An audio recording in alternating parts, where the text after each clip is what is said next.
এই যে এইখানে যে প্রায় লক্ষ কোটি টাকার একটা মানে ব্যবসা বাণিজ্য এটা হয়, এটি আমাদের অর্থনীতিতে কি ধরনের প্রভাব ফেলে বলে আপনি মনে করেন? যে কারণ আমাদের শহরের টাকা চলে যাচ্ছে একদম গ্রামে এবং সবচেয়ে দরিদ্র কৃষকের কাছে, এটার একটা অর্থনৈতিক প্রভাবটা আপনি আমাদের এইটা তো বলার অপেক্ষাই রাখে না যে এই প্রায় 1,00,00,000 কোটি টাকার যে ব্যবসা এইটার মাধ্যমে গ্রামীণ অর্থনীতি বা প্রান্তিক পর্যায়ে সারা বছরের অর্থনীতির এটা একটা প্রতিফলন। সারা বছর কৃষক সেই বা প্রান্তিক খামারি এই গরুগুলোকে বা পশুগুলোকে লালন পালন করে এবং সেই লালন পালন করার ফলে ঈদের সময় তারা এগুলো বিক্রি করে এবং যে টাকাটা পায় এটা দিয়ে আবার সে নতুন করে গরু বা ছাগল কিনে বা মহিষ কিনে। এই যে টাকাটা একটা রুলিং হয় এবং তার জীবিকাও খুব সুন্দর চলে এটা দিয়েই।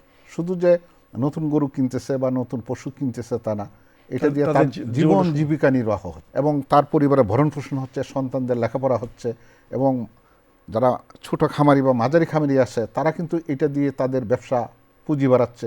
সুতরাং এটা একটা বিশাল ইম্প্যাক্ট আছে সারা দেশে এবং এই অনেক ক্ষেত্রে আবার যারা আমরা কুরবানি দিচ্ছি আমাদের টাকাগুলো গ্রামাঞ্চলে যাচ্ছে, আবার গ্রাম থেকে পর্যায়ক্রমে এটা সারা দেশে সঞ্চালিত হচ্ছে। হ্যাঁ, তো এটা একটা বিশাল ভূমিকা রয়েছে অর্থনীতি, মানে শুধুমাত্র এটা মানে কোরবানির বিষয় না, এটা একটা অর্থনৈতিক কর্মকাণ্ড, একটা বিশাল কর্মকাণ্ড। জি।